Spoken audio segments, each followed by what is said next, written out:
চাওক জলজীৱন মিছনৰ ক্ষেত্ৰত কেইবাদিন ধৰিও আমি দেখা পাই আছো, সংবাদ মাধ্যমে বাতৰি পৰিৱেশন কৰিছে, ঠিকাদাৰসকলে ধৰ্ণা দিছে বা অসমৰ বিভিন্ন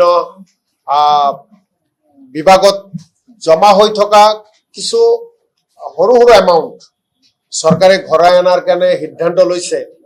এই সময় এটা কথা স্পষ্ট হয় যে বৰ্তমান চৰকাৰৰ পুঁজিৰ অভাৱ।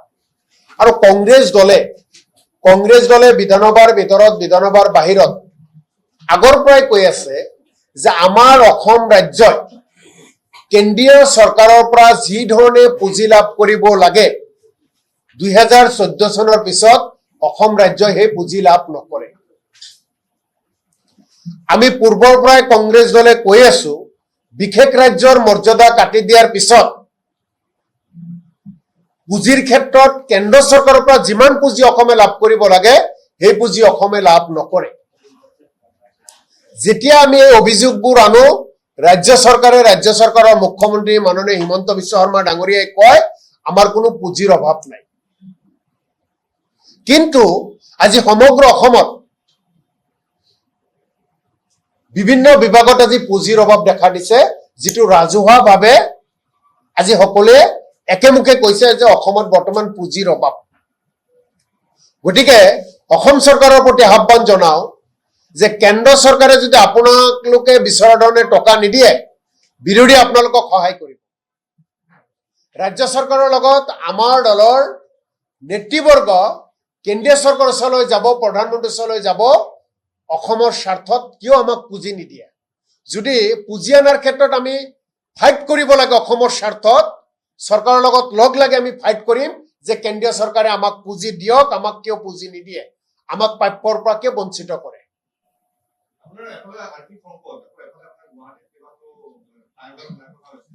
সেই কথাটোই কৈছো যে অসমৰ গুৱাহাটী ফ্লাইঅভাৰ কওক, শদিয়াৰ পৰা ধুবুৰীলৈ কওক, বিভিন্ন ক্ষেত্ৰসমূহত চৰকাৰে বিভিন্ন বিভাগত য'ত প্ৰয়োজন যি ধৰণৰ হয় সেই ধৰণে পুঁজি দিব লাগে। কিন্তু কিছুমান ক্ষেত্ৰত একেবাৰে পুঁজি জিৰো। 2-4টা ক্ষেত্ৰত তেওঁলোকে কিবা কাম কৰি আছে উন্নয়নমূলক। গতিকে অসমখনক সুস্থ সবল কৰি ৰাখিবলৈ হলে, উন্নয়নক যদি আমি সমহাৰে বিতৰণ কৰিবলৈ যাওঁ, তেনেহলে সকলো বিভাগক আমি টনকিয়াল কৰি ৰাখিব লাগিব। বিভিন্ন বিভাগ একেবাৰে অৱস্থা বেয়া, মৰৈ গৈছে বুলি ক'ব পাৰি।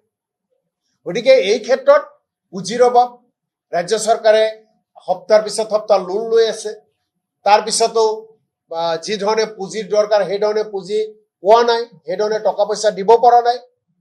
গতিকে এটা কথা স্পষ্ট যে অসমক বিশেষ ৰাজ্যৰ মৰ্যাদা লাগিব। 90:10, 90% যিটো কেন্দ্ৰত কংগ্ৰেছৰ দিনত কেন্দ্ৰৰ পৰা পুঁজি দিছিল, 10% ৰাজ্যৰ পৰা দিছিল। 90:10ৰ নামত যদি আমি কেন্দ্ৰ চৰকাৰৰ পৰা টকা নাপাওঁ, তেনেহলে অসম কিন্তু বেছিদিন এওঁলোকে চলাব নোৱাৰে আৰু অসমত দৰমহাৰ পৰা আৰম্ভ কৰি সকলো ক্ষেত্ৰত অসুবিধাৰ সন্মুখীন হ'ব। যিকোনো খবৰৰ বাবে যোগাযোগ কৰক 7099017330 অথবা 7099017990 নম্বৰত।